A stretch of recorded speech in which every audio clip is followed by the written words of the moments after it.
Hello, everyone. Thank you for joining us for today's Tech Forum session. I'm Ainsley Sparks, the Marketing and Communications Manager at BookNet Canada. Welcome to How to Combat Racial Gaslighting in the Workplace. Before we get started, I just wanted to take a moment to recognize that BookNet Canada acknowledges its staff, board, and partners work upon the traditional territories of the Mississaugas of the Credit First Nation, the Anishinaabe, Haudenosaunee, Wendat, and Huron Indigenous peoples, the original nations of this land. We endorse the calls to action from the Truth and Reconciliation Commission of Canada and support an ongoing shift from gatekeeping to space making in the book industry. And now I'd like to introduce Kenny Dominguez. Kenny is a workplace culture strategist and career coach for Black women and other women of color introverts, focused on work, law, and social justice, including the regulation of work and the problems of inequity, insecurity, and discrimination women of color face in the workplace. She also provides services in organizational culture design and strategy for purpose-driven, people-centric companies. Yes, and thank you, Ainsley. Thank you so much for the wonderful introduction. Good afternoon, everyone. I know it's Friday and we've all made it to the end of the week. And I just want you to know that I'm really excited to be here and to be speaking with you all today.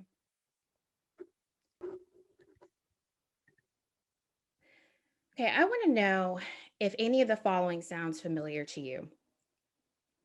So let's just say an organization comes out with a Black Lives Matter, or as of late, like a Stop AAPI hate statement. Even though, like, historically, this company has never done anything to support their Black or their Asian employees. Sound familiar? Let me know in the chat or in the Q&A, I'm sorry. Or what about this one? So you're a person of color and you've been asking for a raise consistently for over a year. You've been having these ongoing discussions with your manager. And the response that you receive, you're told that there's just no money in the budget. Has anyone ever experienced this before?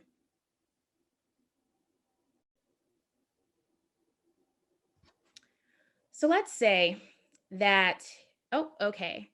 So yes to the budget. It's a common one. So you find out that a white male peer with similar experience and tenure at the company that you work at was just promoted and magically given a raise. It makes you wonder, right? Like, I guess the budget wasn't frozen after all, and there were funds, just not for you. Anyone ever heard of that happening before? As you're thinking about that, I'll give you one more. So your company finally realizes it has a diversity problem. And they start to make these very vague statements about, we value diversity and inclusion.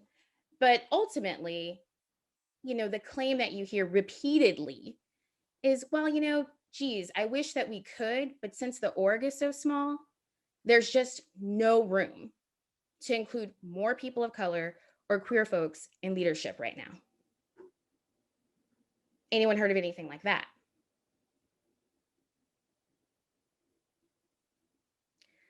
I know I've heard this example repeatedly, especially in smaller organizations and nonprofits.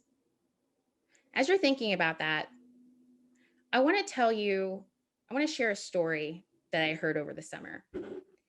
And it was in the wake of the George Floyd murder and the protests.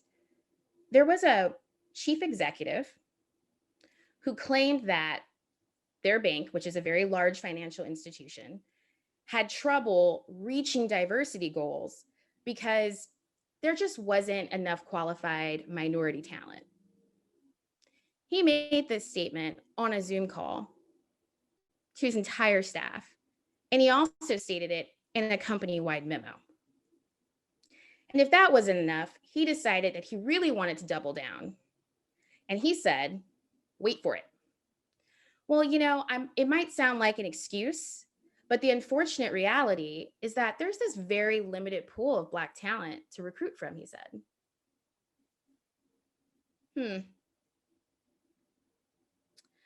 I've been recruiting for years, and I can assure you that there is no shortage of Black talent in the financial industry. They simply just were not looking hard enough. So, in case you didn't know, all of the scenarios I just talked about, every last one of them, are examples of racial gaslighting. Now, I know it might be a new term to some of us, but I want you to know that racial gaslighting is absolutely happening in your workplace, whether you realize it or not. So we need to talk about it. As a career coach who works specifically with Black women and other women of color who also identify as introverts, I hear about this all the time. Incidents where they decide to self-advocate, to speak up for themselves. It could be about their performance review, like how they were evaluated. They may decide to push for a promotion or for the higher compensation that they've earned and that they would need to be in line with their peers, only to be met with resistance, refusal, and denial. Told things like, oh, I guess you just misunderstood what happened, or there's a gap in communication. I promise nothing. I've watched countless colleagues, clients, and friends experience these issues in the workplace. Hell, I've experienced all of these issues in my own career.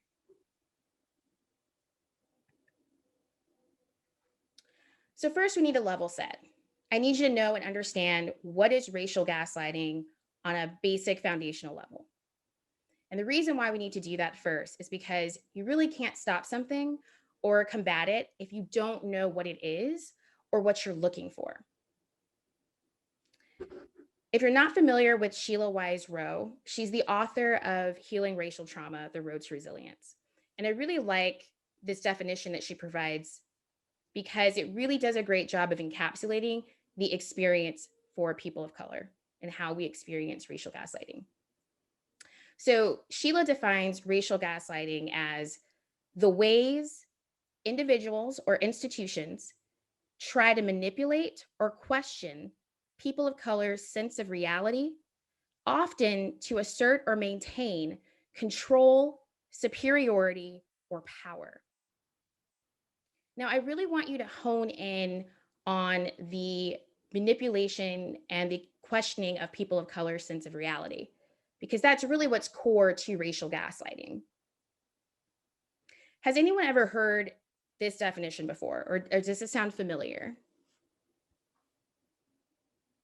Let me know in the chat. So before we go on, I also want you to know and understand what this actually means. What it means is that anytime that you as a person of color point out that something is racist and people, white or otherwise, try to make you feel like you're making it up or like you're the problem, that's racial gaslighting. And it's not just a black, white, like binary racial thing. Other POC communities also perpetuate instances of racial gaslighting. And I'll give you some examples. So this could look like, as a response to Black Lives Matter, all lives matter. Or it could be another POC group denying the existence of a hate crime against another group. And I think it's important to highlight that racial gaslighting is not always intentional. It may or may not be. But I want you to also understand that is beside the point. The impact is the same. The person of color who's experiencing racial gaslighting is having trauma inflicted upon them. So it doesn't matter. And it's also the way that you're made to second guess yourself, to doubt yourself, so that you start wondering, am I wrong here? Is there something I misunderstood? Am I imagining what happened? Or, like maybe I'm just being oversensitive or somehow misunderstood their intentions. So I want you to know when you're having those feelings and when you're having that experience in the moment, that's just racial gaslighting operating as it's designed to. So before we go any further, I want to just offer a full disclaimer because racial gaslighting is one of those things where once your eyes are open to it, you can't unsee it. You're going to start to see it everywhere if you don't already. And you might be thinking to yourself, like, oh, do I want to see it everywhere? You want to be aware and have the ability to recognize it. Having awareness is a good thing because that means now that you have an awareness, because if you can recognize it, then you can actually call it out and you can intervene and you have the opportunity to speak up in the moment. So I also want to just segue now into talking about, how racial gaslighting can show up in the workplace. I can't see your faces, so let me know in the chat if you've experienced any of these as I go through them.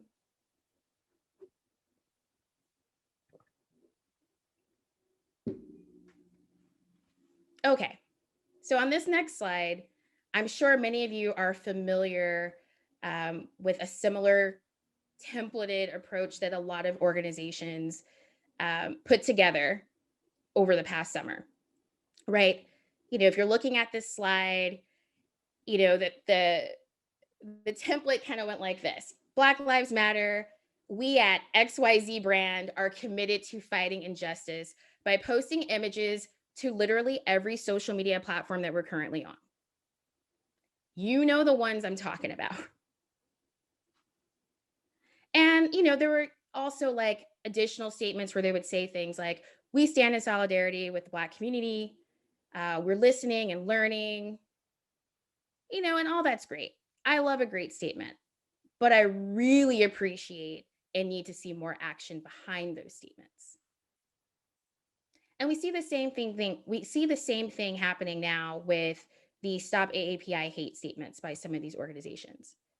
Like, that's great. You're on board. I'm glad. But what are you doing? Have you made any real changes in your organization? Have you promoted people into higher levels of leadership? Have you diversified your board? Has there been really any plans that have been implemented? Where's the action? So that's really frustrating. And then, some of you may have also experienced the unconscious bias workshops, where a lot of companies during the summer quickly picked up the phone or sent emails to find DEI consultants who could work with them and provide these 2-hour unconscious bias workshops. And the sad part is that a lot of these companies thought they were really doing something by doing a one-time workshop. Went something like this: organization hosts a unconscious bias workshop, congratulates itself, pats themselves on the back, acts as if racism has been fixed in the org. Completely ineffective with these one and done workshops. It's so frustrating. It's infuriating. And it's unfortunate. But I want you to know that there's more. So before we move on, I just want to check in the chat. I saw that some of you were definitely, some of these statements were resonating with you all. I appreciate you sharing that as well. Okay. Racial gaslighting against the individual can look like targeting. It can be harassment, and it's anything that can create a hostile work environment. So I have a poll for you. And so I want you to tell me if any of these things have happened. Just give me just 1 second. I'm going to poll.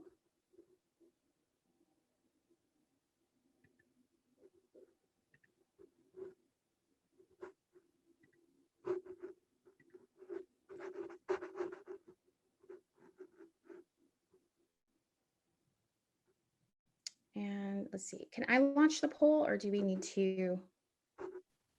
We can launch that for you. Got it. So if you could all, I'm gonna relaunch it.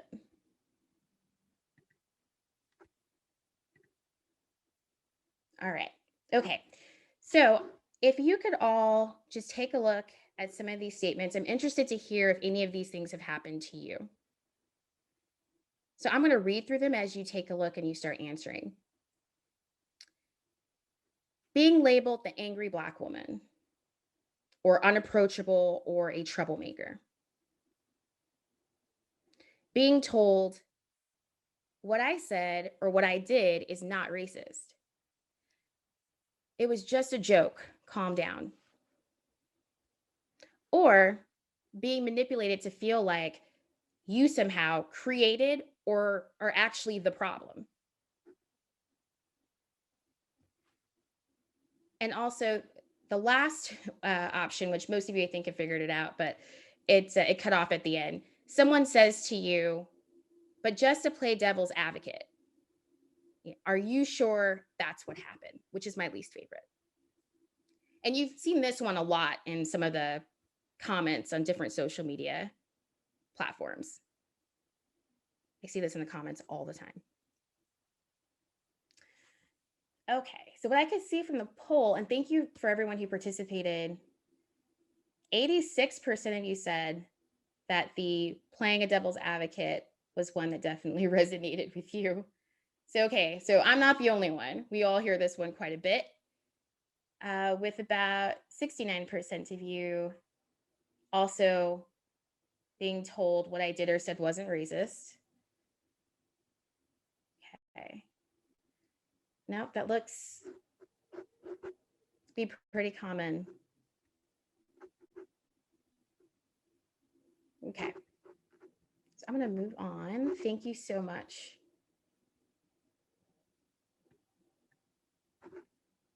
for sharing your experiences with me. So we talked about what racial gaslighting can look like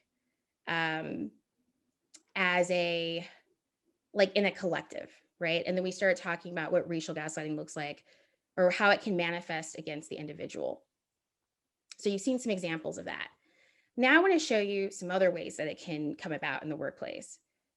And a lot of times with racial gaslighting, it looks like saying one thing and doing another, or just making empty promises. So I promise I'm not going to make you take another poll, but I want to talk through some of these. So it's examples of vague promises. So that could be a raise or a promotion is coming. I've had a lot of clients tell me, oh yeah, my supervisor or my manager is telling me that I'm going to get a raise. And I'm excited for them in that moment. And I want them to be able to celebrate this accomplishment, but I also want to ground them in reality. And so I'll ask a question like, how much is this raise? Or, when can you expect it? Like, was there a date or a timing assigned to it? Or, were there any discussions around back pay? And often what I find is they have no answer because what will typically happen is their supervisor, their manager was just fake yesing them to get them to think that a raise was coming, all the while just not really having any real intention of making that happen or making it a reality for them. It can also come in the form of moving targets. So it's like moving back the goalpost for your promotion.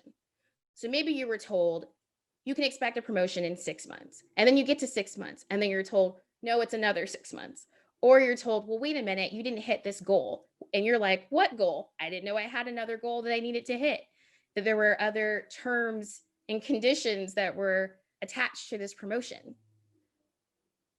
It can look a lot like that. It's also the double standards that we can face. More work for less pay.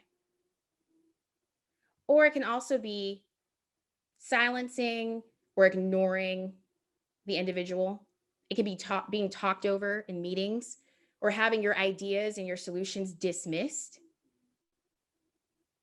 It often looks a lot like that. It can also be someone taking credit for your idea.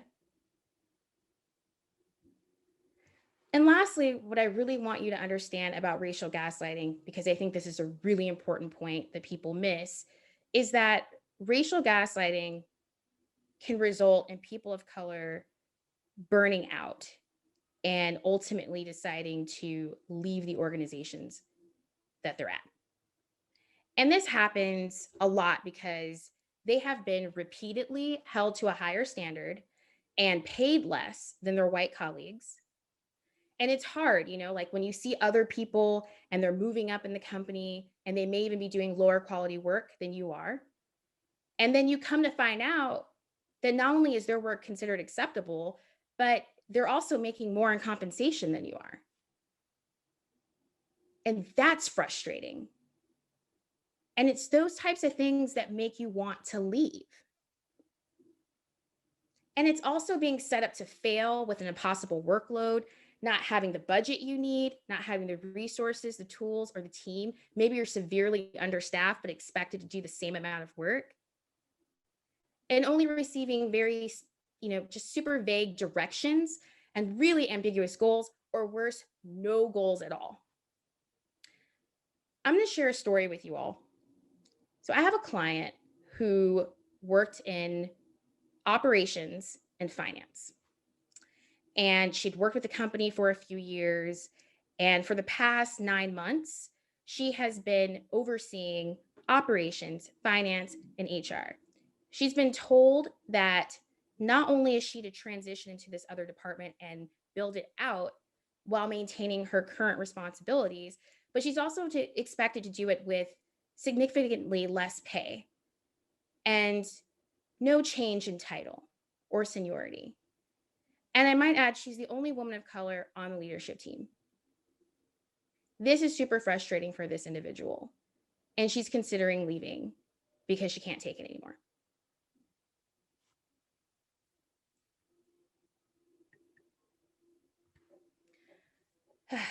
Okay. All right. So I want to do a quick check-in. And I just want to see who's angry out there at this point. Because this stuff is a lot and it is really heavy and it can be traumatizing. It's also very exhausting. And so I'm really curious if you could just let me know in the chat how you're feeling. I also just want to encourage you to take some deep breaths and also to drink some water and just do whatever you need to do to take care of yourself.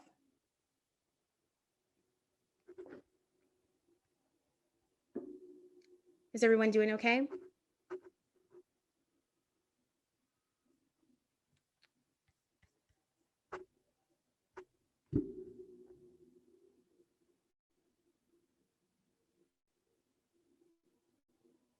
No, it's not just you. Those things are absolutely gaslighting. And I know it's hard because when you're experiencing gaslighting, it's hard to name it. It's not till after an incident that you start to really kind of reckon with what happened.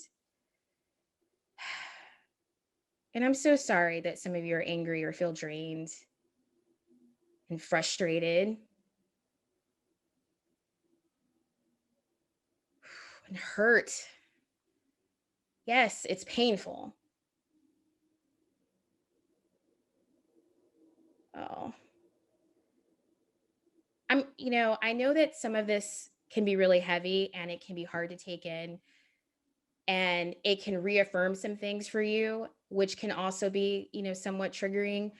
But I am glad, at least today, for some of you, this is at least affirming that this is real for you, that the experience is real.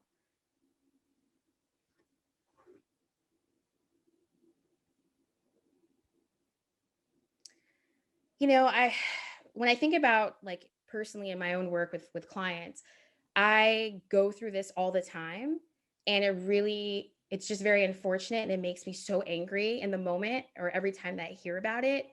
And it's just so frustrating for me personally to see someone who honestly deserves to get paid their value, and somehow they just keep continuously getting taken advantage of and undervalued.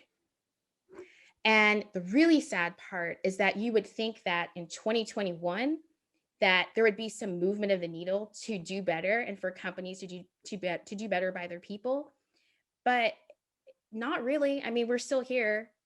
We're having this talk, right? So this is the moment that we're in.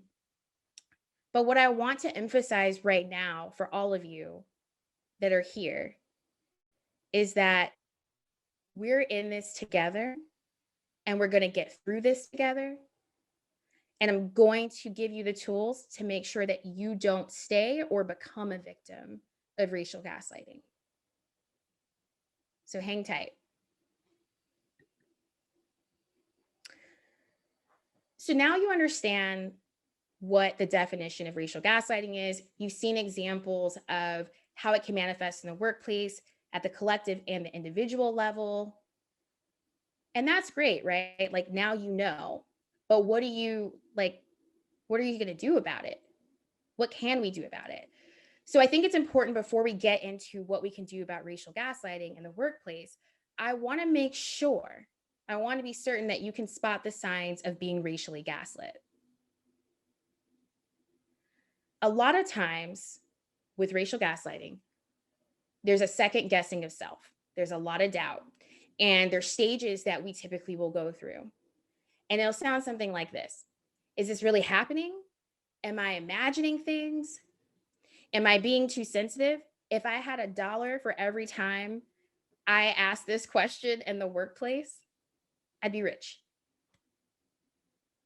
That's literally the first thing I would go to. Is it me? Am I being too sensitive? So there's lots of doubt. But what I want you to know and what I want you to understand is that your experience with racial gaslighting is real, though. You are not imagining things. It is functioning as designed to make you feel like you're wrong, like you're imagining or fabricating events, right? So you end up thinking, okay, is this just me? Because the real kicker with this stuff is that a lot of times we don't even realize it's happening. Like you don't even know when you're being racially gaslit in the moment that that's what's happening. That's what makes racial gaslighting and like fighting it so challenging, so challenging, and also just insidious. And the problem with that is that if we don't realize what's happening when it's happening, then there's no way that we can stop it. And we want to be able to stop it, right?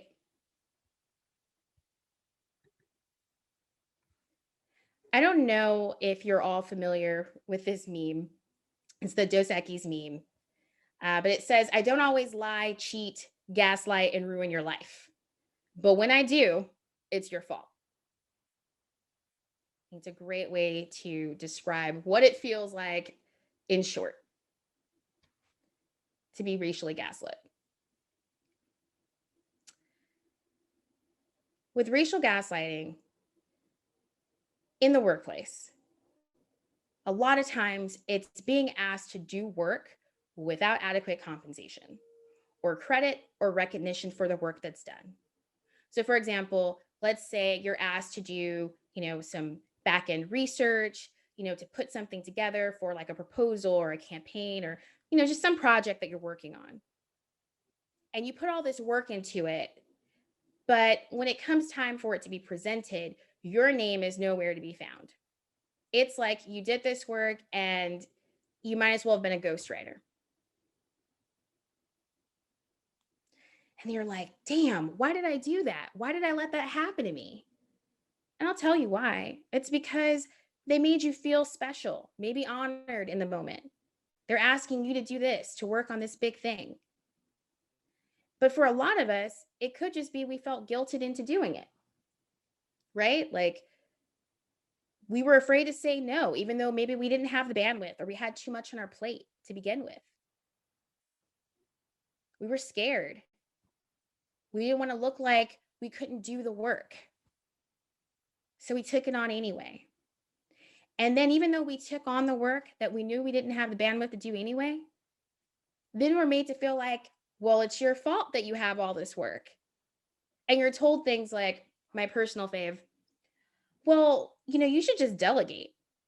Delegate to who? I'm the team. I'm the only person. They know good and well that you don't have anyone to delegate to. Or you're told things like, well, maybe you should just prioritize better. Which project? Which thing? All of this is really unfortunate. It's super upsetting, but it happens every day.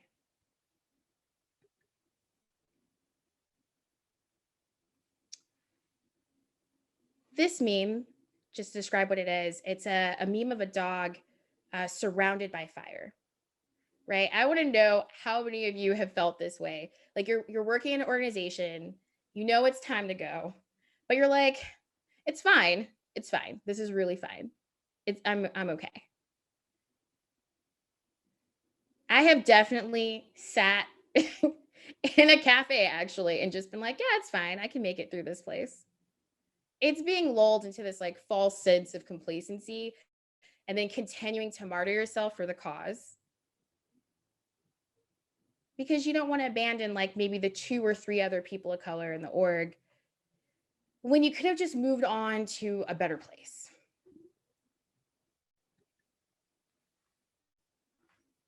So I want to walk you through this infographic. I don't know if anyone is familiar with this, but it's basically like a typical path of what it looks like to be a woman of color in the workplace. So I'm just going to kind of walk you through this. So here enters, new employee. She's a woman of color. And at first, everything's fantastic. You're in the honeymoon phase. You're really excited about the work. And maybe like the majority of the leadership is white. You may be the tokenized hire. Like you might be the first Black woman or other woman of color on the team or in the department or even in the org. And, you get out of the honeymoon phase and then you get into reality. And then when you're in reality, you start to recognize all the different types of issues that are real within the workplace. And so you start trying to not only identify, but also to solution for, how you can make it better so that you can push for accountability and bring this to leadership. Sounds productive. Or is it? Because this woman of color is now met with repetitive injury. She is faced with microaggressions, which for some of you who may not realize, I like to refer to microaggressions as the cousin of gaslighting, of racial gaslighting. And the reason I say that is because a lot of times microaggressions are like the precursor to racial gaslighting. So this woman brings, the issues to the leadership team. And what is she met with? She's met with denial. They ignore her claims. And then they blame her as if she is the problem. Or they put the responsibility of fixing the problem on her. She may be even retaliated against. She may be targeted or excluded, ostracized in the organization for highlighting the problems, the very real problems of the organization. So what does she do? Like, what does she do when her back is against the wall like that? She leaves. She leaves the organization. That's what happens. She will ultimately leave. And it's unfortunate. This woman's put her time and her energy and her resources into this organization. And now she feels as though she has been forced out. I like this infographic because it gives you a good sense of what the common experience is for a lot of women of color who are entering organizations. and it captures not only the experience, but also some of the feelings that occur too. I also want to highlight, like before moving on, because I think this is really important, that both microaggressions and racial gaslighting can wreak havoc on your mental health. And so sometimes the only thing that there is left for you to do as a woman of color is to leave that organization. So I'm not sure if you're all familiar with this meme or with the movie Get Out and you remember the scene. But I want you to know, like, that is just simply not how we are going out the door. We're not. And I also want you to know, if you don't want to suffer these consequences, then we're going to need to arm ourselves with the tools. And those are the tools to, number one, I want you to recognize racial gaslighting immediately. I want you to know how to neutralize the threat. And also, most importantly, how to continue fighting for equity in the workplace, because it's never about one individual person, and they cannot be allowed to continue doing this. Okay, so that's great. We know what we can't have happen, but what do we do about it? So how can we fight back? So I'm going to give you not just one, but two things to do. So this is all you got to do to stop racial gaslighting from victimizing you, from wearing you down, from getting you excluded, and ultimately forced out. And most importantly, I just want to acknowledge how hella tiring racial gaslighting is, because it is, and it needs to be said. It's exhausting. So what are we going to do? We're not going to take them at their word. Don't take them at their word. Don't believe what people tell you at work. I want you to remember the meme from Get Out earlier, right? The one that says like, no, no, no, no. I want that to play in your head when you're thinking about this. So don't take them at their word.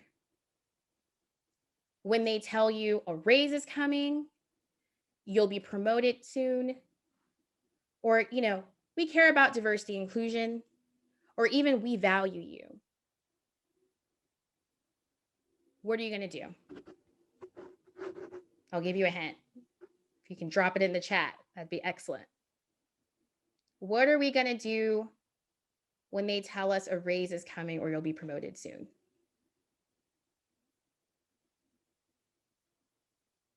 I'll tell you. Don't take them at their word. But yes, very close. Put it in writing. Yes, we'll get to that actually in a moment. All right, well, how do you not take them at their word? By asking for specifics. You want to nail down all of those details, because when you get the details, that's when you can follow up and that's when you can hold them accountable. And so that'll mean saying things like, and I'll read some for you in a moment, which you can feel free to take a screenshot so that you have the words for later. But you want to get granular. You want to get those details from them, because that's the only way that you can hold them accountable. So we're going to run through just a few scenarios. All right, so one that's common, a raise is coming. So what do we think we should be asking? What types of questions do we need to ask when we're hit with a raise is coming? I'll tell you. So you might want to start with the window, like what's the timeline? When can I expect this raise? Or when do you think you'll know? Or even just like, how much of a raise? Like, what is there a certain percentage increase that I can expect? What's the timeline for this? Those are all good questions to ask and to get in writing. If you're told you'll be promoted soon, I want you to ask, what's your new role or title going to be after your promotion? I want you to get a sense of a timeline. And it's also not a bad idea to ask about the job description. Like, how does your job duties, your day-to-day change? Are you going to be able to like co-create this job description? And how can you help move things forward? Or my favorite, we care about diversity and inclusion. That's great. So do I. So I want you to ask very specific questions when you're told this in your workplace. I want you to ask about what's the plan? What's the plan of action? Like, how do they plan to increase hiring or retention? Is there a plan to promote employees of color? And have they made goals for the entire organization in leadership and the board? And what's the budget? One thing I can tell you as like a pro tip when you're trying to figure out what are the priorities of a company or organization, you look to where the money is going. That will tell you every time what are the priorities, truly. So here on this slide, it has a summary of each of these sections of questions that we just went through. So I want you to take a screenshot if this is helpful. Remember, I want you to ask for specifics. I want you to nail down the details. And I want you to follow up to hold them accountable. And yes, and that's a great question, Abby. So for those of you who may not be aware, DEI, that stands for diversity, equity, and inclusion. So feel free to take a screenshot. The first set of questions have to do with a raise, and then the second set is for promotion, and then the last set is for diversity, equity, inclusion. You can also ask these questions for diversity, equity, inclusion, like if you're interviewing for a job and you're curious to know, how serious or what type or level of a commitment an organization has towards DEI activities. Who's seen Jerry Maguire? Actually really love this movie, which is why I included it as a slide. But I also want you to throw out whatever it is they say. I want you to forget about it. And I want you to instead follow the money. I want you to make them show you through actions.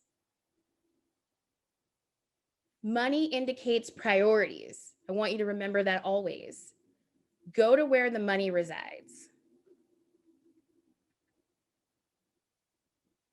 I want you to look at what they actually do. So not what they say, but what they actually do. So I want you to think about, okay, how do they allocate funding? Where is the money going? Who controls certain budgets? How are they prioritizing the money? I also want you to think about, okay, are they doing their own work? Are they doing any anti-oppression or anti-racism work?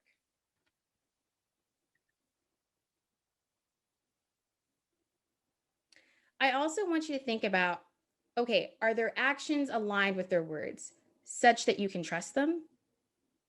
Because that's really important for you to know, what are they about? I want you to look for patterns of behavior. I want you to follow the breadcrumbs. So I'm going to throw in another pro tip here. And someone in the chat actually touched on this a bit earlier, but I want to go into some detail on it. Whenever they say something, so let's say, for example, you're having one-on-ones with your manager, I want you to document it. And then I want you to send an email recap after every verbal conversation. And the reason why I mention this, you might be thinking, well, why can't I just keep detailed notes for myself? And I'm going to tell you why. And the reason is because when you send a recap, you're really doing two things. You're taking the initiative to ensure that the communication is clear, and you're giving them an opportunity to make sure it is clear.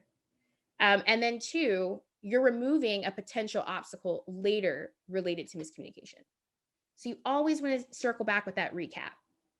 And it also helps hold them accountable, because at that point, they know that that there are dates that have been mentioned and that they can expect for you to follow up with them. So remember, they say something, I want you to document it. I want you to email that recap. I want you to set like a memo to yourself or screenshots. And then also remember that you can also mobilize with others. So if you have a trusted HR advocate, you can always go to them. And then also just understanding that there's power in numbers. I mean, that's how we typically will find out as women of color about pay inequities and gaps, is because another coworker shared that information with us.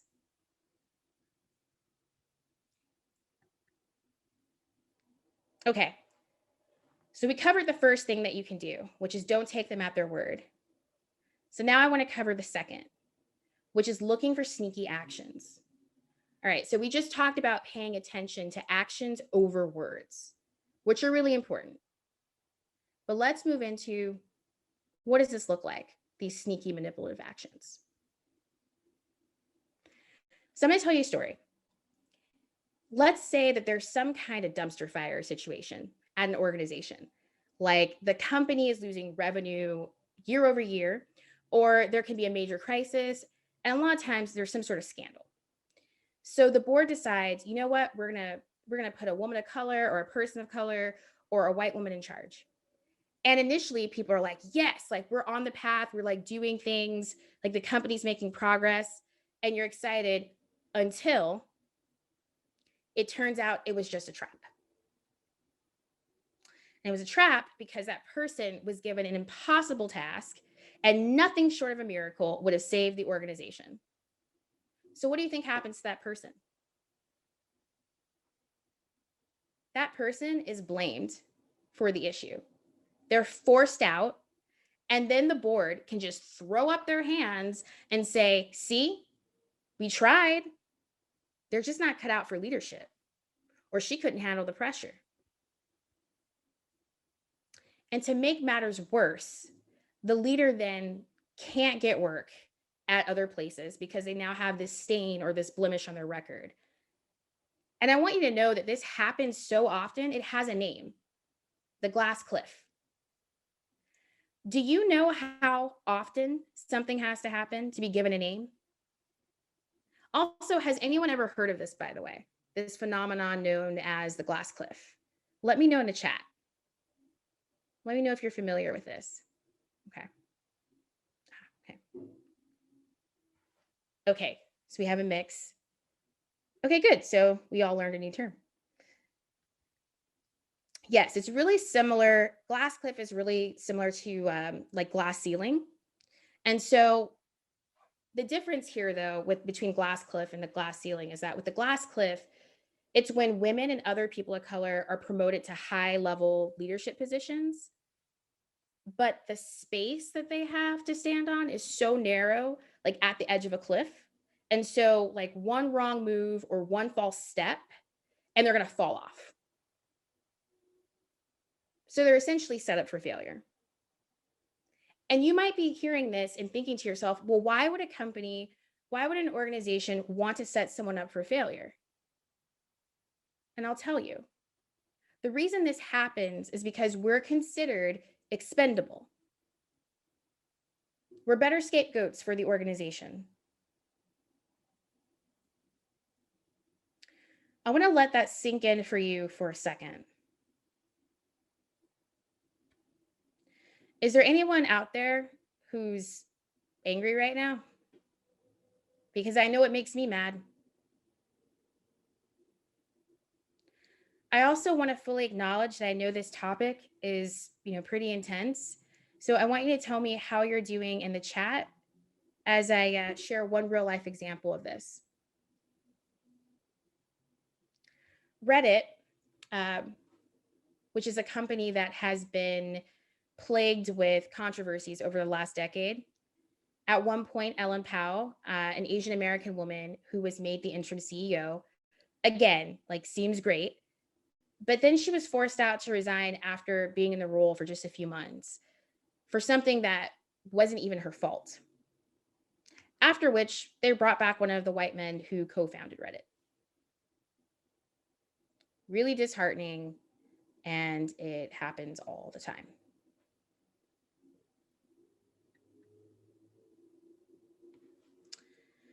And here's another common one.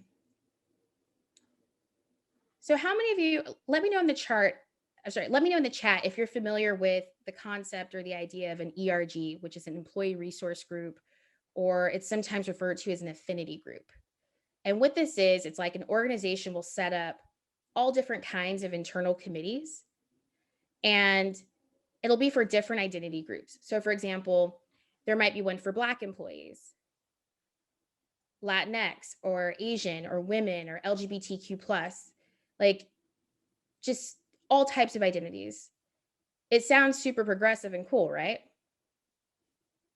Yes, and ERGs can definitely be really exhausting and time consuming.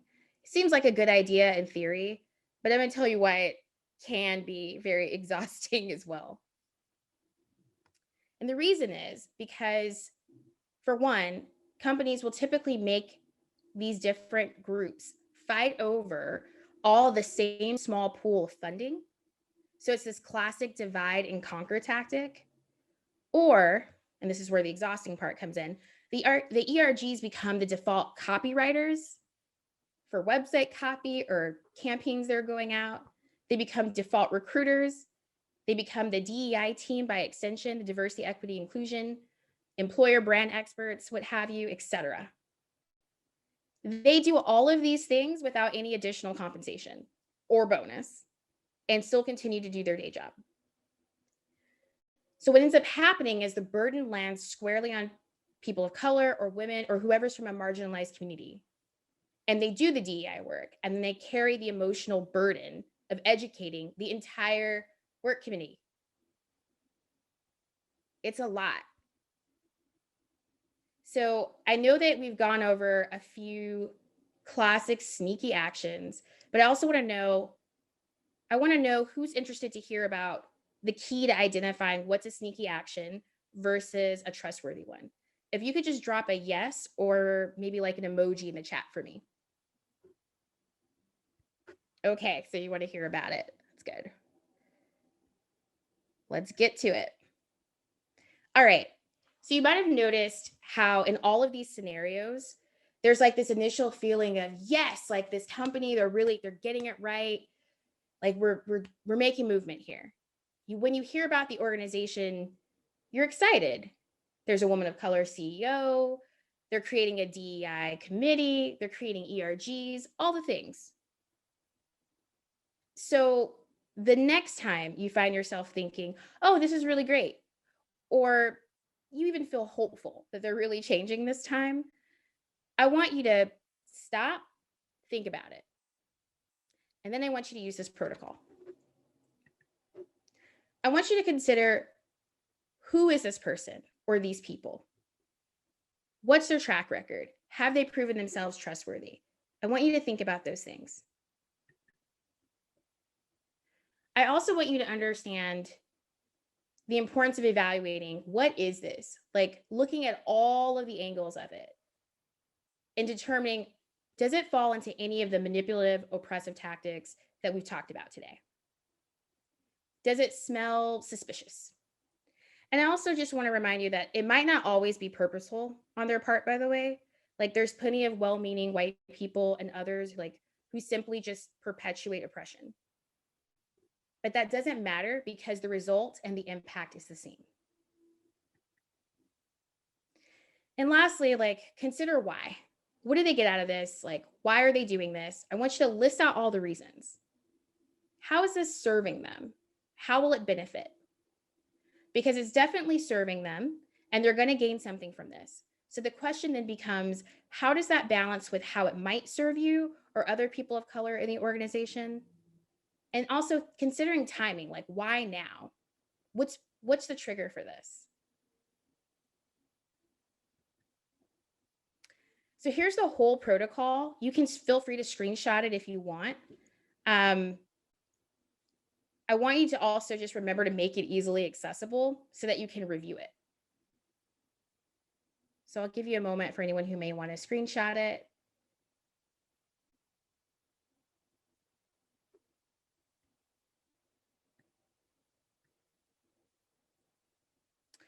And remember the definition we talked about at the beginning, because you're going to start seeing it everywhere.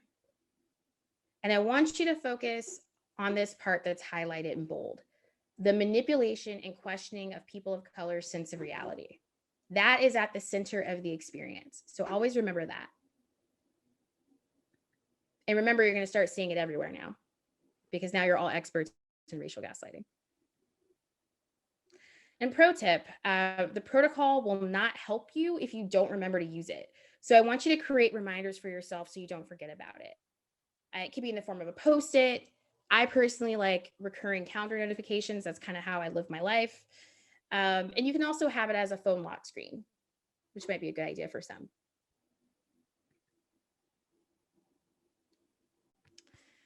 So now it's time for some questions. So I want to know what's on your mind.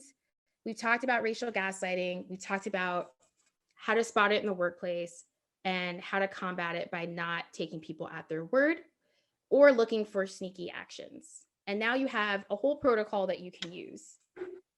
So feel free to drop any questions that you may have in the chat.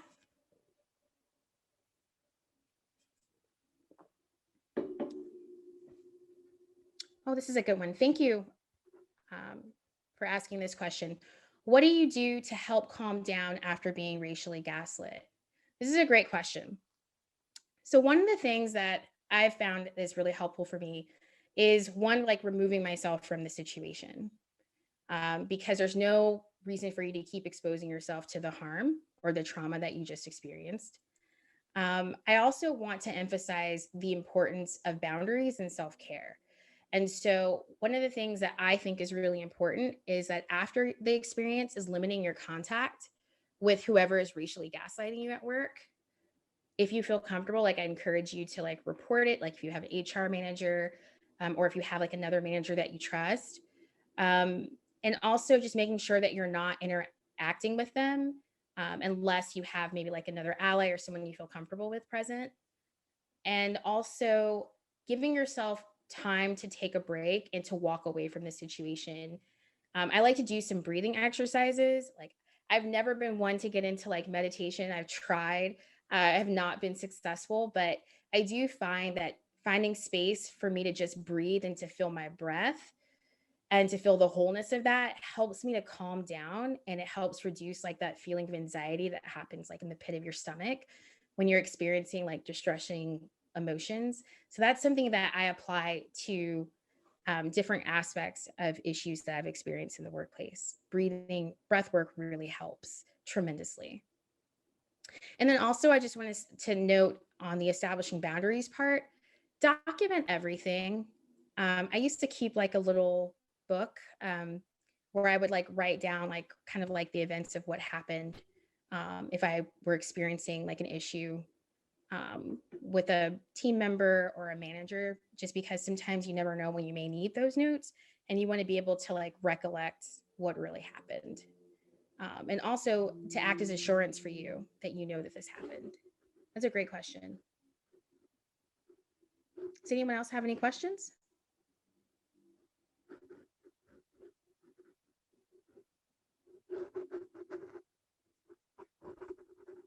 Okay.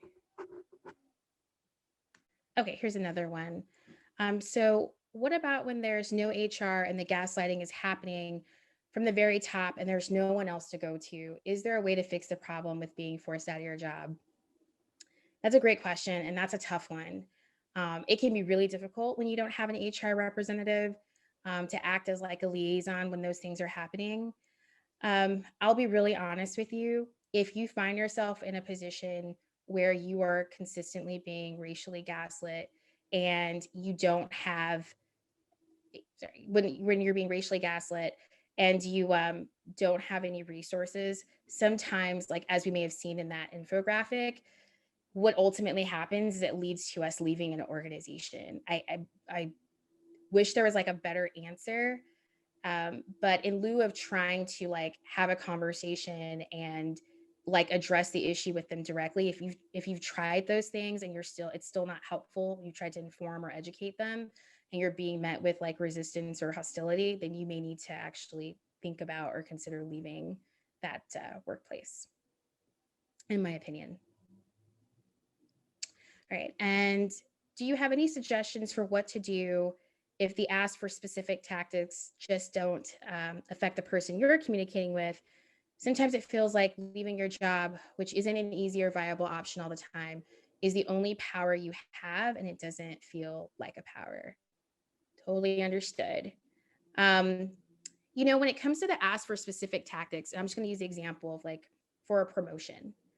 I think it's important if you're, and it sounds like part of it is like considering like how this might impact someone else.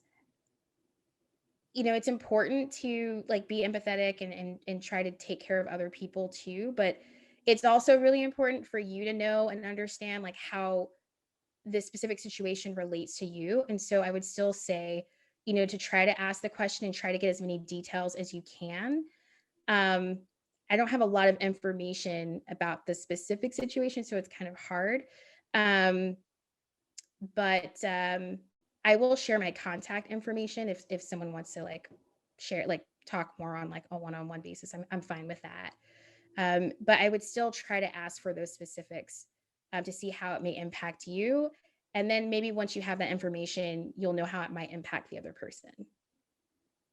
But you're right. Like sometimes when you have to leave your job, it might not be the easiest option. Um, and sometimes we have to just kind of stay in the meantime while we're looking for another place of employment to see what options might be available to us. But I would encourage you to try to at least um, speak with the individual and see like if you're able to push it forward, because you may not be able to leave quickly and you may not be able to leave like right at that point. So just try working with them at first through some of the tactics that we discussed, but also know that ultimately like you may end up leaving that organization at a later date. But feel free to send me an email too, and I'll send that information over. Okay. Was that all the questions? I want to make sure I didn't miss any. I think that was it. No, perfect. Thank you. I just wanted to say, I know this was a lot and it's a lot to digest at any time, because again, like all of this stuff is pretty serious and it can be toxic.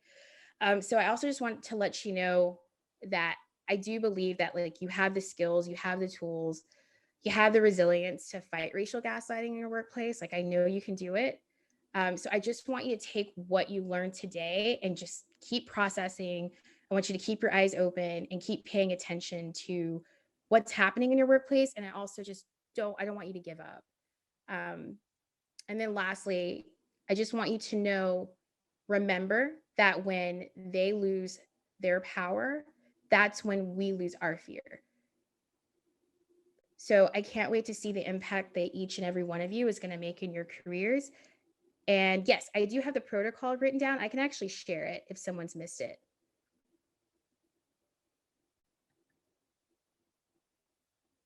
I also just want to thank you all for having me, and I can't wait to hear your reactions to this talk today, and hear how it changed or strengthened the way you identified or fight racial gaslighting in your workplace. And I'd love to stay in touch. I believe the contact info may already have been dropped in the chat. Some of you may be familiar with Cynthia Pong. She did a talk last year. I believe it was the Be Seen, Be Heard.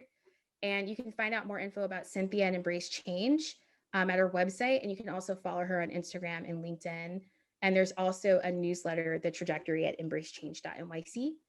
And then also just lastly, and they'll be quiet, there's a promo code. We wanted to offer you a special offer just to you folks who attended today. There's a promo code, BookNet in all caps, to get $10 off the PDF version of Cynthia's book, Don't Stay in Your Lane, which is a great book for women of color if you're considering transitioning, if you're considering any type of career transition. So it should be shared in the chat, and feel free to just order anytime in the next week. And thank you again. That's great. Thank you very much, Kenny. Someone mentioned in the Q&A that they wanted the protocol, and I just wanted to let everyone know that we will be sending out your slides so that they can review them at their leisure. And we'll also send the recording of the session when it's available so that people can rewatch when they'd like. So thanks again, Kenny, for this fantastic workshop. It was great. Thank you for speaking at Tech Forum. We really appreciated having you. And before we go, we'd like to mention that everyone will be getting an email shortly with a link to a survey to gather your feedback on this workshop and the registration process. Please take a couple minutes to fill those out. It really helps us. And lastly, we'd like to thank the Department of Canadian Heritage for their support through the Canada Book Fund.